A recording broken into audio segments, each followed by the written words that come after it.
दोस्तों बहुत बहुत स्वागत है हमारे डिजिटल स्ट्रीम पर आपका। और मैं हूं आपके साथ विवेक चांदेले और मेरे साथ हैं कर्नल रिटायर्ड शैलेंद्र सिंह, जो कि वेल नोन हैं और उनको किसी परिचय की आवश्यकता नहीं है।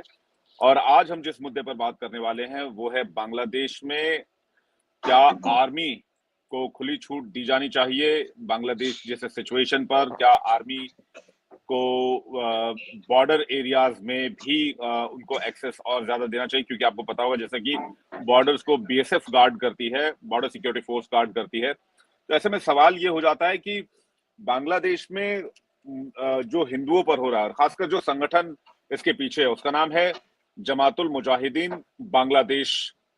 और इस संगठन की नींव जो है 1998 में अब्दुल रहमान नाम के एक आतंकी ने रखी थी। और इस संगठन के बारे में 2001 में तब पता चला जब बांग्लादेश के दिनाजपुर में इससे जुड़े बम और दस्तावेज बरामद हुए थे। इस दौरान 8 टेररिस्टों को गिरफ्तार किया गया था। जमातुल मुजाहिदीन दर्शकों, इसलिए जमातुल मुजाहिदीन बांग्लादेश इसलिए बहुत लाइमलाइट में नहीं आ सका क्योंकि शेख हसीना की सरकार थी और शेख हसीना ऐसे टेररिस्ट के खिलाफ, ऐसे ऑर्गेनाइजेशन के खिलाफ बहुत सख्त कदम उठाती थी। और आपको जानकर हैरानी हुई कि ये संगठन बांग्लादेश में भी बैन था। इसके अलावा भारत, मलेशिया, यूके, ऑस्ट्रेलिया जैसे देशों ने भी इसे टेररिस्ट ऑर्गेनाइजेशन बाकायदा घोषित कर रखा है। तो वैसे में क्या हम सर्जिकल स्ट्राइक जैसे किसी ऑप्शन पर विचार कर सकते हैं?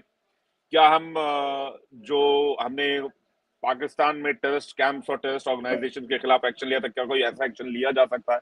इस पर बातचीत करने के लिए कर्नल रिटायर्ड शैलेंद्र सिंह है। सर जय हिंद सर, बहुत बहुत स्वागत है सर। जय हिंद, नमस्कार सर। मेरा पहला सवाल आपसे है कि जमात उल मुजाहिदीन अगर पावरफुल होता है जिस तरह से धीरे धीरे हो रहा है, तो ये इंडिया के लिए एक पोटेंशियल थ्रेट बन रहा है। और एक और लॉन्च पैड हमारे ईस्ट के साइड में भी, पूर्वी पाकिस्तान जो पहले हुआ करता था 1971 से पहले, वहां पर एक लॉन्च पैड जैसा सिचुएशन नजर आ रहा है।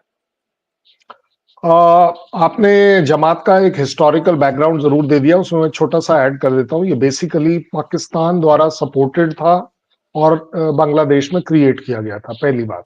दूसरी बात, ये पहली बार नहीं है कि हसीना ने उसे ब्लॉक किया था या ब्लैकलिस्ट किया था और बैन किया था। उससे पहले भी ये बैन हुआ था और वो उनके कोर्ट के ऑर्डर द्वारा बैन हुआ था, जो बहुत बड़ी बात है।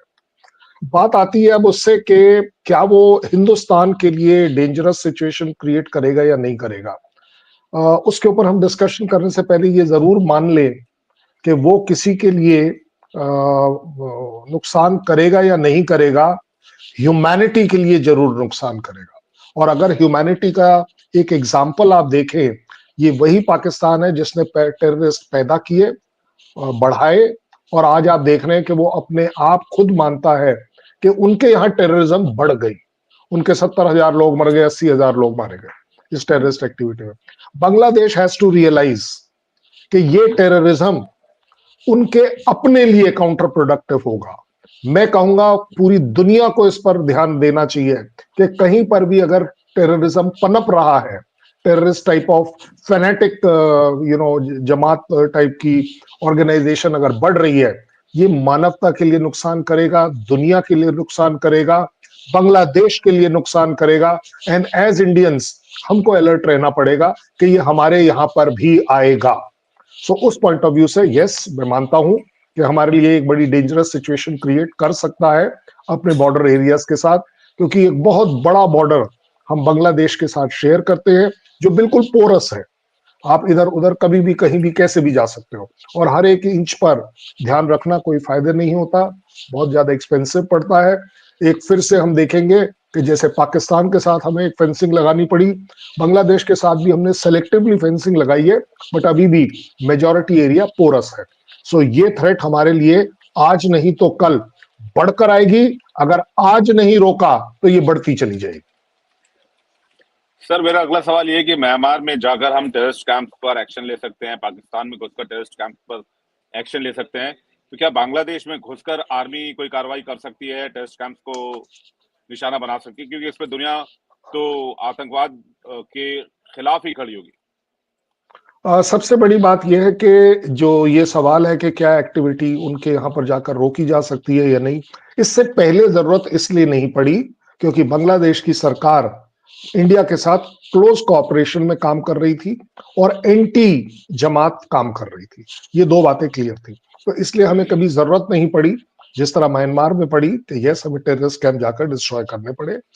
टू सम एक्सटेंट जमात के जो ये सो कॉल्ड टेररिज्म का जो नया फेज दिख रहा है, ये इतना ज्यादा पुराना भारत के पॉइंट ऑफ व्यू से नहीं है, स्मगलिंग के पॉइंट ऑफ व्यू से है, आर्म सप्लाई के पॉइंट ऑफ व्यू से है, बट अब तक ऐसा कोई मेजर इंडिकेशन नहीं रहा है कि जहां जमात के टेररिस्ट इंडिया में आकर स्ट्राइक करे और वापस चले जाए, या यहां पर अपना टेररिज्म का जो बेस है उसको बढ़ाए।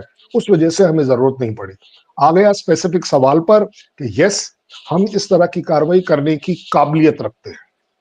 पहले भी काबिलियत थी, लेकिन पहले इच्छा शक्ति नहीं होती थी। आप जब उरी और बालाकोट और इस तरह की कोई बातें करते हैं, अब वो हमारे पास इच्छा शक्ति भी है, पॉलिटिकल विल भी है, पॉलिटिकल माइट भी है। एक वर्ल्ड में स्टैंडिंग है कि अगर हमें क्वेश्चन किया जाएगा तो हमारे पास उसको आंसर देने का दम है हमारे अंदर। आज हम एक सुपर पावर तो नहीं है, लेकिन एक पावरफुल नेशन जरूर है। उस पॉइंट ऑफ व्यू से अगर इंडिया को मौका लगेगा, हालांकि अभी भी सिचुएशन उतनी खराब नहीं हुई है कि हमें इस तरह का काम करना पड़े, क्योंकि these are very very extreme actions. Uri जैसा एक्शन हम रोजाना नहीं कर सकते, क्योंकि इसके बड़े डिफरेंट काइंड ऑफ इम्प्लीकेशन होते हैं, डिप्लोमेसी इफेक्ट होती है, वर्ल्ड में यूनाइटेड नेशन बीच में आ जाता है, वगैरह वगैरह। बट यस मेरा अपना सोच है कि ये जो बीज वहां बो रहा है कोई, उस पेड़ को तने में कन्वर्ट होने से पहले बीज को ही उखाड़ फेंकिए। उसके साथ एक ऐसी डेटरेंस आ जानी चाहिए कि आप अपनी टेररिज्म बांग्लादेश तक लिमिटेड रखें। इस तरफ आने का मतलब सिर्फ वन वे टिकट होगा, आप मारे जाए। ये डेटरेंस कैसे क्रिएट होगा सर? ओ यस, डेटरेंस ऐसे क्रिएट होता है कि जैसे ही फर्स्ट इंटेलिजेंस मिली, आपने उसको, उस कैंप को उसी समय वहां पर डिस्ट्रॉय कर दिया। ये डिस्क्लोज नहीं किया जाता कि ये डिस्ट्रॉय किसने किया है, उसको डिप्लोमेटिकली हैंडल करा जाता है। मिलिट्री के ऑपरेशंस लेवल पर भी हैंडल किया जा सकता है कि यस हमने ये किया है, लेकिन ये डिक्लेयर नहीं होता है। एक तरीके का दिखा दिया जाता है, एक्सीडेंटल विस्फोट हो गया है, बांग्लादेश आर्मी ने उनके खिलाफ कर दिया है। जो हमारे बीएसएफ है और उनकी जो बीडीआर है, उनके बीच में भी इस तरह की कॉपरेशन हो जाती है कि जिस तरह की स्मगलिंग हो रही है तो उस स्मगलिंग में कुछ लोग मारे गए। उस पॉइंट ऑफ व्यू से यस, इस तरह के कैंप बनने से पहले डिस्ट्रॉय हो जाते हैं। लेकिन इस केस में आप देखेंगे कि ये डिपेंड करेगा कि किस हद तक बांग्लादेश आर्मी उसके साथ खड़ी है। जैसे पाकिस्तान में आईएसआई और आर्मी दोनों खड़े हैं, अगर बांग्लादेश में भी हम पाते हैं कि ये उनकी आर्मी द्वारा है, तो ये काम हमारे लिए उतना डिफिकल्ट हो जाएगा। लेकिन अगर बांग्लादेश के जियोग्राफिकल सिचुएशन को देखा जाए, तो आपको नहीं लगता सर कि इसकी हालत बहुत बहुत गाजा पट्टी की तरह है? यस, टू सम एक्सटेंट आप ठीक कह रहे हैं कि अगर एक कंपैरिजन ड्रॉ करें तो, और ऊपर से एक पोरस बॉर्डर की बात करें, एटलीस्ट गाजा में तो उन्होंने अपनी बाउंड्री लगा ली, उसको फोर्सफुली क्रॉस कर कर वो इसराइल में आ गए। हमारे यहाँ इस तरह की पॉसिबिलिटी नहीं है, क्योंकि उनको फैसिलिटी होती है कि आपके पास, मैं आपको अगरतला का अगर एग्जांपल दूं, वहां पर तो कुछ घर ऐसे हैं कि आधा घर इंडियन साइड में और आधा घर दूसरी साइड में। अगर इतना पोरस बॉर्डर हो, पता नहीं कितने लोग, सैकड़ों लोग वहां के रोजाना सुबह काम करने आते हैं और शाम को काम करके वापस बांग्लादेश चले जाते हैं अपनी रोजी रोटी कमाकर।